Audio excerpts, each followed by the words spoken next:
여러분 안녕하세요. 오롱장입니다. 오늘은 GTX 얘기 좀 한번 해보겠습니다. 시청하시기 전에 구독하기, 좋아요, 멤버십, 그리고 제 강의는 좌측 하단 링크 확인하시면 됩니다. 대선 후보 GTX 확대 공약에도 집값 잠잠, 경기 0.02% 상승. 그럼 일단 이건 한 가지 좀 짚고 넘어가죠. GTX 확대 공약에도 집값 잠잠이잖아요. 이게 저는 예전 강의 때부터 계속 말씀드렸던 건데요.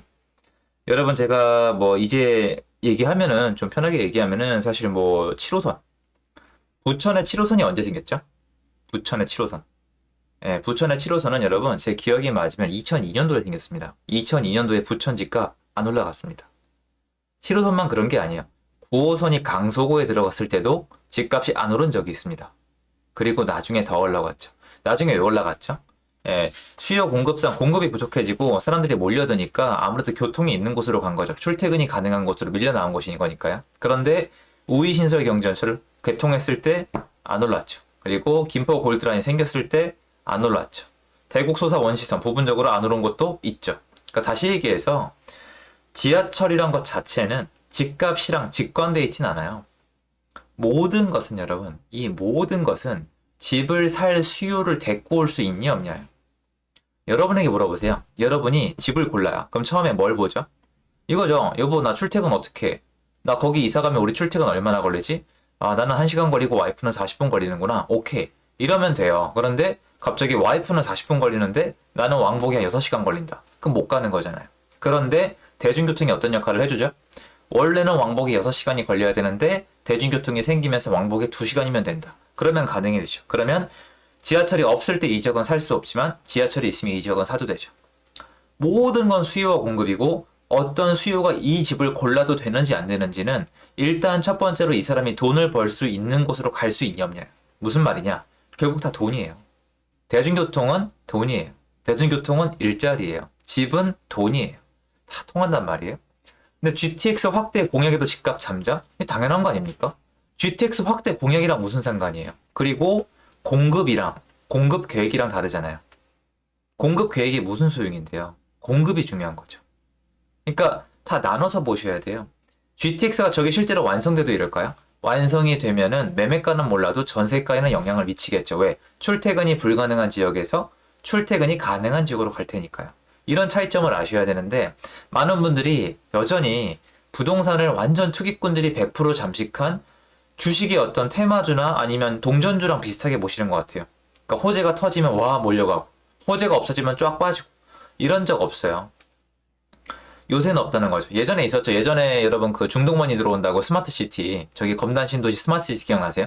중동머니 들어온다고 일주일 만에 5천만 원 빠졌다가 일주일 있다 5천만 원 다시 올랐다가 다시 일주일 있다 다시 내려갔죠. 그러니까 이게 들어온다 그랬다 말한다 그랬다. 그러니까 이런 식으로 뭔가 테마성 어떤 사람들의 돈에 대한 집착만 가지고 만들어진 시장은 오르락 내리락을 반복해요. 굉장히 위험하겠죠. 꾼들의 시장이겠죠. 돈 놓고 돈 먹기고 빨리빨리 빼야 돼요. 그런데 이런 시장에 내 집 마련한다. 그러니까 GTX 확대 공약을 했다는 이유로 여기에 내 집 마련을 한다? 그러면 이게 굉장히 장기간 동안 가야 되는데 과연 될까요? 일단 한번 쭉 빠질 가능성이 있는데 단편적인 예로 여러분 그 아시겠지만 안산의 상록수역 있죠. 거기가 GTX-C를 발표를 했다가 취소가 되면서 급매물이 많이 출했었죠. 물론 올라갔던 걸 전부 다 토해낸 건 아니지만 상당히 내려간 매물이 나와 있었습니다. 그러니까 다시 얘기해서 GTX 확대 공약이랑은 원래 집값은 상관이 없어야 정상인 거고 저 GTX 확대 공약만 가지고 집을 사러 가시는 분들이 이상한 거예요. 저는 그렇게 생각을 하거든요. 근데 여러분들이 여전히 부동산을 완전 투기꾼의 시선에서 어떤 테마가 있다. 가서 사야 된다. 여러분 제가 세종시 글 올렸었죠. 2019년도인가 20년도 사이에 올렸었잖아요. 여러분 2019년으로 기억을 하는데요. 2010년.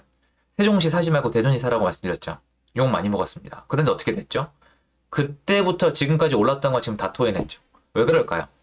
세종시는 여러분 물론 좋은 도시예요. 사람들이 많이 들어가 살 건데 수요와 공급을 봤을 때 수요가 들어가는 속도가 있어요. 공공기관 이전 속도가 있고 거기 기업이 생겨나는 속도가 있고 인근 공주나 충청도나 아니면 대전에서 옮겨가는 속도란 게 있는 건데 너무 돈이 먼저 갔죠. 왜 돈이 먼저 갔죠? 뭐 국회 움직인다, 뭐 청와대 내려간다, 별의별 얘기가 다 있었죠. 그러니까 세종시에 한국의 좋은 시설이 다 몰려 들어간다는 그런 이미지가 만들어졌기 때문에 사람들이 죄다 세종시로 돈을 가져간 거지 몸이 간 게 아니에요. 그런 식으로 어떤 호재에 대한 기대감, 돈만 갔기 때문에 정작 돈은 먼저 갔는데 사람들이 몸이 들어오지 않으면서 이게 어떻게 증명이 되죠? 너무나 낮은 전세가로 증명이 됐죠. 그러면서 처음에 기대했던 걸 심리에서 자본이 빠져나가면서 상당한 조정을 받을 수밖에 없었죠. 마찬가지예요. GTX만 보고 만약에 집을 사시면은 그거랑 똑같은 거예요. 사람들이 들어와서 많이 산다는 게 아니라 그냥 단순히 뭔가 개발 호재에 대한 나의 기대감, 그 심리 하나만 가지고 집을 사는 건데 여러분 그거는 엄연히 따지면 분명히 수요의 일부일 수도 있지만 굉장히 이탈 가능성이 높은 단타 수요일 가능성이 높기 때문에 투기성 장이 될 가능성이 높아요. 투기성 장은 주식시장 보시면 돼요. 올랐다가 빠졌다가 올랐다가 빠졌다가. 대선 테마주 요새 예를 들어서 제가 이렇게 정의하면 안 되겠지만 안랩이나 삼부토건 같은 경우에 움직임이 굉장히 다이나믹하다 그러더라고요. 요새 아는 분들이 늘어나니까 뉴스를 많이 주세요. 그런 거는 저는 원하지 않아요. 오늘 영상을 찍는 이유가 뭐냐고요? 이런 거 보고 집 사시면 안 됩니다. 옛날부터 똑같이 말씀드렸죠. 똑같이. 심지어 지하철 호재만 보고도 사지 말라고 말씀드렸던 게 저고 제가 예전에 그래가지고 힘든 시간을 보냈죠. 뭔가 지하철 호재만 믿고 그 지하철 호재를 들은 지가 지금 한 12년 지난 것 같고요. 12년? 한 12년 지났어요. 그거 믿고 저는 투자를 했었는데 12년이 지난 지금 그 지하철은 들어와 있지 않습니다. 그러니까 직접 겪어봐야 돼요. 한번 겪어보면은 이게 얼마나 무서운 거고 이게 얼마나 나만의 책임인지를 알 수 있는데 이게 아니면은 되게 혹한단 말이에요. 설렌단 말이에요. 왜냐면 지금 9호선이라 그러면 되게 설레시죠. 그리고 이렇게 말씀하시는 분들이 많은데 제가 그때마다 계속 반박을 했어요. GTX 때문에 어디가 올랐다. GTX 때문에 주염역, 일산이 올랐다. 아니면 의왕시가 GTX 때문에 난리가 났다. 맞아요. 아니다라고 말 못할 것 같아요. 근데 무슨 말이냐면은 주택시장이 불안정한 상황에서 여러분 공급이 이미 부족해요. 예를 들어서 이미 주택시장의 공급이 이미 부족한 상황에서 그런 테마성 호재 때문에 수요가 들어오면서 수요가 임의적으로 올라갔어요. 근데 이 반응이 크게 일어나겠죠. 또한 집을 살 곳이 없어지거나 밀려나신 분들이 내 집 마련을 할 때 호재를 볼까요? 안 볼까요? 보잖아요. 그러니까 일정 부분 수요를 가져오는 건 맞아요. 일정 부분 수요를 가져오는 건 맞는데 그 수요가 원래 절대적으로 크지 않아요. 상승기 때는 매물이 부족하고 적고 워낙 호가가 높기 때문에 적은 수요만으로도 집값을 올리겠지만 지금처럼 보시면 거래가 완전 굳어 있잖아요. 실수요자가 껴들지 못하고 있는 시장에서 GTX 확대 공약만으로 시장을 움직일 수 있을까요? 전 어렵다고 봐요. 쉽게 얘기해서 부동산 침체기나 하락기 때는 호재가 전혀 통하지 않아요. 부동산 상승기 때는 여러분 악재도 이겨내고 올라가요. 어떤 게 있었냐면은 강동구 입주 여러분. 강동구에 재건축 입주 있었잖아요. 이번에 그 강동구에 재건축 입주할 정도면 사실은 시장이 꺾였어야 되거든요. 그런데 마구 올라가더라고요. 왜 그럴까요? 분위기 자체가 그렇고 수요 공급이 그랬기 때문이에요. 그러니까 나눠서 봐야 돼요. GTX란 게 나쁘다는 뜻이 절대 아니에요. 굉장히 좋은 호재예요. 또 대중교통 호재만 한 게 없죠. 왜냐면 일자리까지 나를 빠른 시간 내에 데려다 주잖아요. 절대로 외면할 수 없는 호재는 맞는데 이것만 보고 투자하는 거는 저는 여태까지 말을 한 번도 바꾸지 않았지만 이미 반대예요. 이렇게 했다가 제가 실패했었기 때문에 전 반대예요. 저는 어디까지나 수요와 공급을 봐요. 차라리 그래서 공급이 있는 지역에 저렴하게 사는 걸 여태까지 선호했었고 오르고 있는 지역이 아니라 다음이 어디지를 찾는 걸 좋아했었는데 제가 다음이 어딜지를 찾을 때 이런 GTX 호재 있죠 여러분. 이런 호재에 대한 기대 심리는 어디로 갈지 못 맞춰요 저는. 예를 들어서 GTX 호재가 A란 지역, B란 지역, C란 지역이 있어요. 근데 사람들이 A, B, C 어디로 뛰어갈지 전 모르잖아요. 그러니까 그런 걸 보고 투자했을 때 한두 번은 좋을 수가 있겠지만 언젠가는 어려움을 겪을 수밖에 없는데 저는 부동산 투자를 하면서 느낀 게 뭐냐면 이 한 번의 어려움이 굉장히 힘들어요. 너무 크더라고요. 그래서 가능하면 좀 피하는 게 좋다고 생각을 하거든요. 그래서 좀 여러분께 말씀드리고 싶은 게 뭐냐. 제발 호재만 보고 투자하지 마라.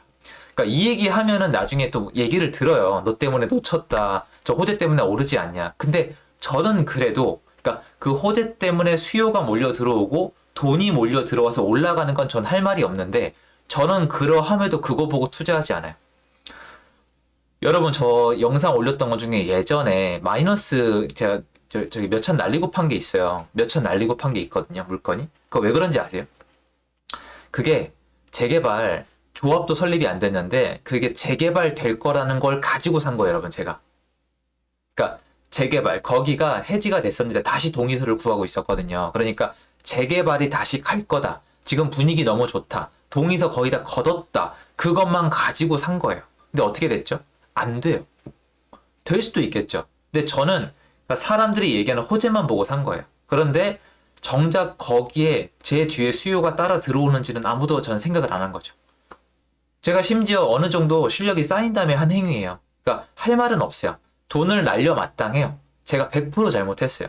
근데 해보면 해볼수록 호재만 보고 했던 투자는 리스크가 올라가고 있고요. 왜냐면 제가 그게 마이너스가 났어도 솔직히 크게 아쉬움을 두면 안 되는 게 그런 식으로 세팅했던 몇 개의 전체 통계를 내면은 약간 플러스군요. 그래도 그 당시에 그거 하나만 한 게 아니니까. 그러니까 마이너스가 난 걸 보여드린 거죠. 그런데 전체를 토탈해서 봤을 때 호재만 보고 했던 투자는 좋지 않아요. 제 주변에 새만금 투자하신 분도 계시거든요. 좋지 않아요. 그래서 여러분, 물론 이건 여러분의 결정이고 뭔가 저보다 훨씬 더 확실한 정보통이 있거나 나만의 기준이 다 따로 있다. 그러니까 이 어떤 호재만 가지고 투자하는 나만의 규칙이 있는데 여태까지 결과가 좋았다. 리스펙트하고 솔직히 그건 제가 조언을 드릴 부분이 아니라고 생각을 해요. 왜냐면 그 부분은 저보다 뛰어나시기 때문에. 근데 저는 항상 수요와 공급을 보고 들어갔거든요. 수요와 공급을 베이스로 한 다음에 내가 여기를 나한테 맞게 살 수 있도록 무슨 노력을 할 수 있고 내가 매도를 잘할 수 있기 위해서 어떤 타이밍을 잡아야 될지 이걸 끊임없이 연구한 거지 호재를 보고 참고하고 탐구하고 다닌 게 아니거든요. 그래서 이런 뉴스가 몇 번 더 나오겠죠. 그리고 아마 대선 후보님들께서 GTX나 교통호재나 어떤 개발호재 더 말씀하실 수도 있는데 그것 때문에 오를지도 몰라요. 전 그래도 거기를 보고 흔들릴 마음은 없어요. 꼼꼼히 따져보겠죠. 호재가 너무 세서 이건 수요가 갈 수밖에 없겠는데 그 지역에 공급이 정말 없다. 그러면 들여다보겠지만 이런 식으로 뭐 GTX를 확대하겠다? 이런데 지금 예를 들어서 그 지역에 뭐 사람들이 반응을 한다 해도 저는 참고만 할 뿐 바라보진 않습니다. 상록수역 발표가 됐을 때도 전 뛰어가지 않았어요. 뛰어가지 않았었습니다. 그래서 혹시 경험이 있는 분들은 댓글 달아주시면 감사하겠고요. 여러분의 투자할 때 좀 이런 리스크는 좀 리스크가 너무 높지 않나? 이런 말씀을 드리고 싶어서 영상 준비했습니다. 도움됐으면 좋겠고요. 감사합니다.